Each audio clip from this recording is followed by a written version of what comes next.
It was a freezing night in December 2001, somewhere past midnight, on a quiet street corner in downtown Los Angeles. Michael Jackson was walking alone, trying to be invisible. Baseball cap pulled low over his eyes, dark sunglasses, even though the sun had gone down hours ago. The collar of his coat turned up against the cold. He had learned over the decades how to disappear into a city, how to move past people who would have screamed and cried and chased him down the block if they only knew that the king of pop was walking right beside them. But tonight nobody knew. Tonight he was just a thin figure in a long coat, drifting through the dark like a ghost. He wasn't hiding because he was ashamed. He was hiding because sometimes, even after a lifetime of fame, even after selling more records than almost any human being who ever lived, he just wanted to be a person, to walk down a street, to feel the cold air on his face, to breathe without flashbulbs, without screaming, without the unbearable weight of being Michael Jackson pressing down on his shoulders every second of every day. So on nights like this, when the loneliness got too loud, he would slip out alone and walk. Just walk. And for a little while he could pretend he was nobody at all. The street was nearly empty that night. A bus hissed somewhere in the distance. A traffic light blinked yellow over an empty intersection. Steam curled up from a sewer grate, glowing under the street lamps. A few people hurried past with their heads down, chasing warmth. It was the kind of cold, forgotten hour when a city belongs only to the ones who have nowhere else to go. Michael loved this hour. He loved the silence. He loved feeling small. But then he heard something that made him stop walking. A voice, rough, broken, untrained. A voice that had clearly never seen the inside of a recording studio. And yet it carried something through that freezing night air that cut straight through the silence like a blade. The man was singing, and the song he was singing was Man in the Mirror. Michael's own song. The one he loved more than almost anything he had ever recorded. The song that wasn't about dancing or fame or money, but about looking deep inside yourself and choosing to change, choosing to be better, choosing to heal the world by first healing the person staring back at you in the glass. And somewhere out there in the dark, a stranger was singing it, badly, off-key, cracking on every high note, stumbling over the words, but with more raw honesty, more soul, more truth than Michael had heard in years. This wasn't a performance. This was a man pouring out his whole broken heart into the cold and empty night, as if the song were the only thing he had left in the entire world. Michael felt something tighten in his chest. He had heard Man in the Mirror sung thousands of times by choirs and superstars and stadiums full of fans, but never like this. Like a prayer whispered by someone the world had thrown away, and he understood in that moment that if he kept walking, if he pulled his cap a little lower and disappeared into the dark like he always did, this man would stay invisible forever. The song he had written as a plea for the whole world to look inward would be sung, perfectly and painfully, right in front of its own creator, and the creator would have walked away. Michael couldn't do that. Not tonight. So slowly, quietly, he turned toward the voice. Before we go further, we want to know, why do you love Michael Jackson? Is it his music, his moves, his heart? Tell us in the comments below. And if stories about kindness move you, make you subscribed, because this one is just getting started. Across the street, near the boarded-up window of a closed shop, sat a man on the cold concrete. He was maybe 50 years old, maybe 60. It was hard to tell. Life had worn him down in a way that made age meaningless. He was thin, far too thin, wrapped in layers of mismatched clothes that didn't quite fit and didn't quite keep out the cold.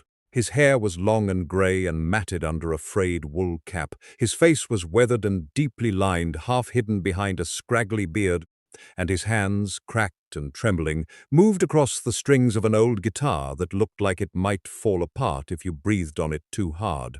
One of the strings was missing entirely. Next to him sat a cardboard sign, the letters smudged from rain, veteran, homeless, anything helps.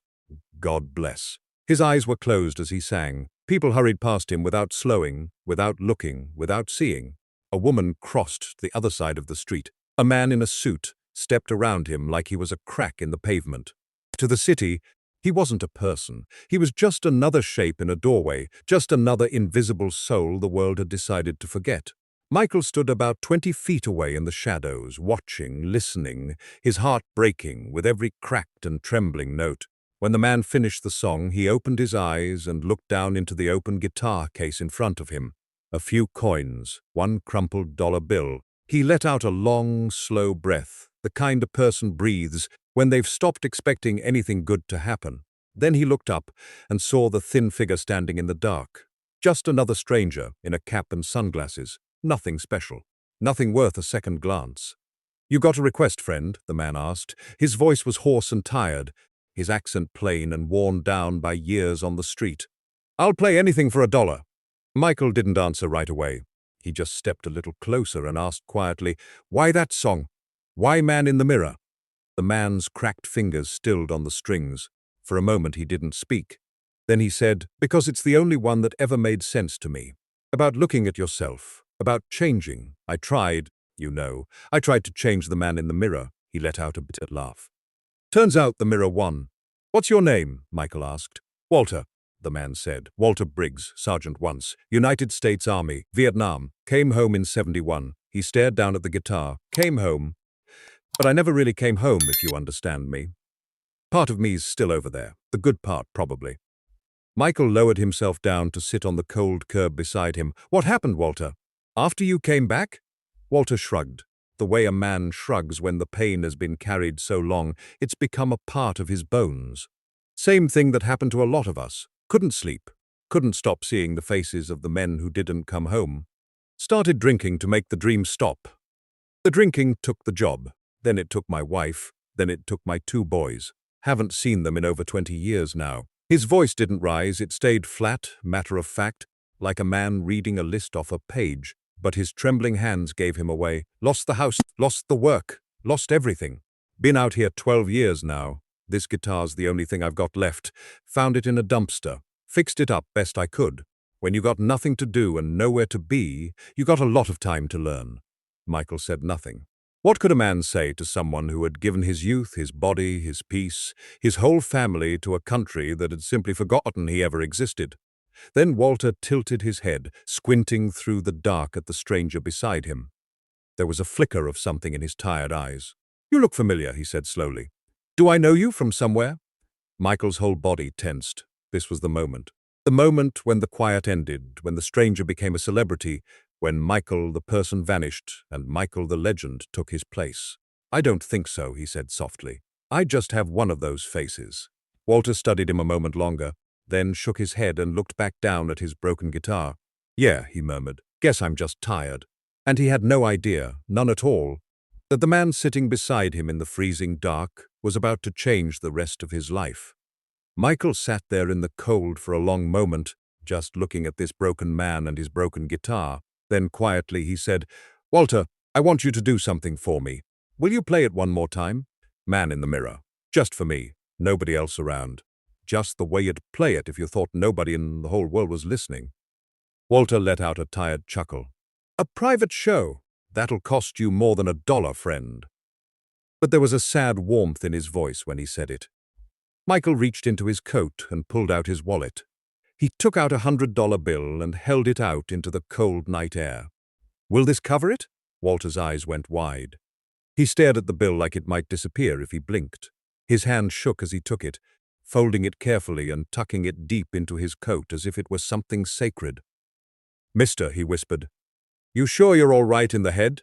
But he was already setting his stiff fingers onto the strings, already closing his eyes. And then he played.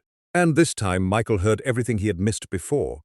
He heard the catch in Walter's breath on the line about making that change, because Walter had spent his whole life trying and failing to make it. He heard the crack in his voice on the words about the man in the mirror, because Walter could barely stand to look at his own reflection anymore. He heard fingers too cold and too tired to reach the frets in time, and somehow that made it more beautiful, not less. This wasn't a singer chasing a note, this was a soul telling the truth. And by the time Walter reached the end, there were tears running silently down the deep lines of his weathered face. He wiped them away quickly, embarrassed. "Sorry," he muttered. "Sometimes it gets to me, that song. It's like it knows me." "It does know you," Michael said gently. "I know that song better than anyone in the world, Walter. And I have never, not once in my whole life, heard anyone sing it the way you just did. You didn't perform it, you lived it. That's exactly what it was always meant to be." Walter frowned, confused. "What do you mean? You know it better than anyone." Michael was quiet for a second.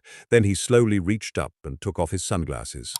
He pulled the cap from his head, and there in the pale glow of the streetlight, the most face on the planet looked back at the homeless veteran in the dark. Walter's mouth fell open. His breath caught in his chest. His old eyes went wide with disbelief, then filled with tears all over again. "No," he breathed. "No, that's not. You're him. You're Michael Jackson. You wrote that song. I just sang your song to your face. I butchered it. Oh God, I butchered your own song right in front of you." "No," Michael said firmly, shaking his head. "You didn't butcher anything. You sang it better than I've heard it in years. Because you meant every single word. You weren't trying to impress anybody. You were surviving. And Walter, that's the truth the whole world forgets. That song was never about being perfect. It was about being honest. And you just gave me the most honest thing I've heard in a very, very long time." Walter covered his face with his trembling hands and began to weep, his whole thin body shaking in the cold. "I don't understand," he kept saying. "I don't understand what's happening. Why are you even here? Why are you talking to me? Nobody talks to me." And Michael, the king of pop, the man the whole world wanted a piece of, leaned in close to the forgotten soldier nobody had wanted at all, and said the words that would change everything. "Because tonight," he said softly, "somebody's finally going to." If this moment gave you chills, do us a favor. Hit that like button and tell us in the comments, what's the one Michael Jackson song that means the most to you? We read every single one. Now stay with us, because what Michael did next is the part nobody saw coming. Michael knelt down on the freezing pavement, so he was eye to eye with the old soldier. "Walter," he said, "I'm going to ask you something, and I need you to be honest with me. What do you need? Right now, tonight, to start changing your life. What would help?" Walter shook his head, looking away. "Don't do that to me, son. Don't give an old man hope. I'm too far gone. I'm not one of those stories where somebody swoops in and fixes everything. I've been broken for 30 years. You can't fix this." "That's not what I asked," Michael said gently. "I asked what you need." Walter was quiet for a long, long time. The traffic light blinked yellow in the empty distance. And then, so softly Michael almost missed it, he whispered, "A bed. A real bed. Just one night where I don't have to sleep with one eye open. Just one night to remember what it feels like to be a human being again. That's all. That's everything." Michael nodded slowly. "Okay," he said, "then we start there." He pulled out his phone and made a quiet call. A few minutes later, he turned back to Walter. "There's a hotel 4 blocks from here. I just booked you a room. Not for tonight, Walter. For a month, paid in full. You walk in, you tell them your name, and they'll hand you a key. A bed, a hot shower, a door that locks, everything you need." Walter's hands began to shake so hard he could barely hold his guitar. "A month? You booked me a room for a month? Why? Why would you do that for me?" "Because that's just the beginning," Michael said. "Tomorrow morning, a woman named Grace is going to call you. She works with an organization that helps veterans. She's going to help you get your benefits, your medical care, your counseling, a place of your own. I've already spoken to her. She's waiting for you." He paused. "And there's one more thing." He looked down at the broken guitar with its missing string, the one Walter had pulled from a dumpster and loved back to life. "We're getting you a new one, a real one. Because a man who plays like you deserves an instrument that can keep up with his heart." Walter broke down completely then. Not quiet tears this time, but deep, shaking sobs that came up from somewhere 30 years buried. "I don't deserve this," he choked out. "After everything I lost, everything I threw away, I don't deserve any of this." Michael put his hand on the old man's trembling shoulder. "Yes, you do," he said. "You served your country when it asked you to. You survived when others didn't. You've spent 12 years out here in the cold while the whole world walked right past you. Every person deserves dignity, Walter. Every single one. And tonight the world is going to remember that you exist." That night, Walter Briggs slept in a real bed for the first time in 12 years. The next morning, Grace called, just as Michael had promised. Within a week, Walter was enrolled in a veterans recovery program. Within a month, he had counseling for the dreams that had haunted him since 1971. Within 6 months, sober and steady, he was handed the keys to a small apartment of his own. And 2 years later, Walter Briggs stood on a tiny stage in a little cafe and played a set of songs to a room full of strangers who clapped for him, who saw him, who knew his name. He even tracked down his 2 grown sons. The reunion wasn't easy, but it was a beginning, and every show he played, he ended the same way, with the song that had saved his life on a freezing December night. Michael Jackson never told a soul. He never mentioned Walter in an interview, never put it in a documentary, never used it to make himself look good. It was never about that. When a reporter, years later, somehow caught wind of the story and asked him about it, Michael just gave a small, shy smile and said, "He was a soldier sitting alone in the cold, singing about looking in the mirror. What was I supposed to do? Walk past him? That's not who I want to be." And maybe that's the thing the world never fully understood about Michael Jackson. He wrote songs that moved the whole planet. He filled stadiums with millions of screaming fans. He became the most famous human being alive. But underneath all of it, he was a man who knew loneliness, who knew pain, who knew what it felt like to be misunderstood. And Man in the Mirror was never just a song to him. It was a promise to look inward, to do better, to heal the world by first becoming the change. That cold night in Los Angeles, Michael didn't just sing those words, he lived them. Walter Briggs is in his 70s now. He's still sober, still housed, still playing, and hanging on the wall of his little apartment. Right beside the beautiful guitar Michael gave him is the old broken one with the missing string. He'll never play it again, but he'll never throw it away. Because that guitar was there when he had nothing, when he was invisible, when the whole world had forgotten he was even alive. And that broken guitar was there on the night Michael Jackson stopped, sat down on the cold pavement and remembered him. So now we want to hear from you. Why do you love Michael Jackson? Drop it in the comments below. Because stories like this remind us he wasn't just the king of pop. He was a man who cared. If this touched your heart, give it a like, subscribe, and share it with someone who needs to believe in kindness today. We'll see you in the next one.